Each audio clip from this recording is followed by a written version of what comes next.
لیکن اس کے بعد پھر سلطنت عثمانیہ پر ایسا زوال آیا کہ ترک قوم کو معاہدہ لوازون میں جکڑ دیا گیا اور 100 سال کے بعد اب وہ معاہدہ ختم ہونے جا رہا ہے۔ جب عثمانیہ خلافت کا خاتمہ ہوا تو برطانیہ نے اپنے اتحادیوں کے ساتھ مل کر ترکی کو مجبور کیا کہ وہ اپنی حدود کے اندر ہی بند ہو جائے، اور کچھ شرائط رکھی گئی جن کو آج بھی فرانسیسی پارلیمنٹ میں تحریری طور پر محفوظ رکھا گیا ہے۔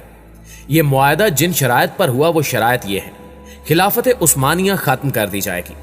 عثمانیہ خلافت جب ختم ہوئی تو اس کے جانشینوں کو قتل کیا گیا، ان کو جلا وطن کیا گیا اور ان کے اثاثے ضبط کر لیے گئے۔ یہ اثاثے جب ضبط کیے گئے تو 3 براعظموں کے اندر بے شمار مال و دولت تھی، بہت ساری جائیدادیں تھیں جو ساری برطانیہ اور اس کے اتحادیوں کے پاس چلی گئیں۔ اس کے بعد ترکی کو ایک سیکولر ریاست بنا دیا گیا، اس میں سے اسلام کو ختم کر دیا گیا اور خلافت کے اوپر پابندی لگا دی گئی۔ اس کے بعد ایک اور پابندی یہ لگائی گئی کہ ترکی پیٹرول نہیں نکال سکتا، یعنی ترکی نہ تو اپنے ملک سے اور نہ ہی اپنے ملک سے باہر کہیں سے معدنیات نکال سکتا ہے۔ یہ بہت بڑی زیادتی تھی کیونکہ ترکی کی زمین کے اندر تیل موجود ہے، اس کے باوجود وہ دوسرے ممالک سے تیل خریدنے پر مجبور ہے۔ ترکی کے پاس ایک باسفورس سمندر ہے اور ساحل سمندر ایک بہت ہی زبردست بندرگاہ ہے،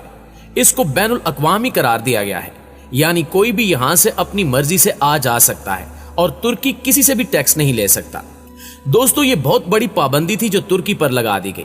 نہر سویز کو دنیا بھر کی تجارت کی ریڑھ کی ہڈی سمجھا جاتا ہے،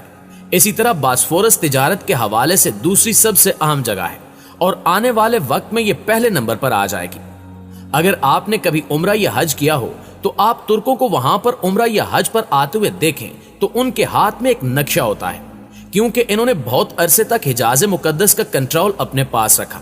یعنی خلافت عثمانیہ میں سعودی عرب کا علاقہ ترکوں کے کنٹرول میں تھا۔ ترک قوم نے کئی 100 سال تک مدینے اور مکے میں آنے والے لوگوں کی میزبانی کی۔ اس جگہ سے ان کا اتنا زیادہ انس اور لگاؤ ہے کہ جب بھی سعودی عرب وہاں تبدیلی کرتا ہے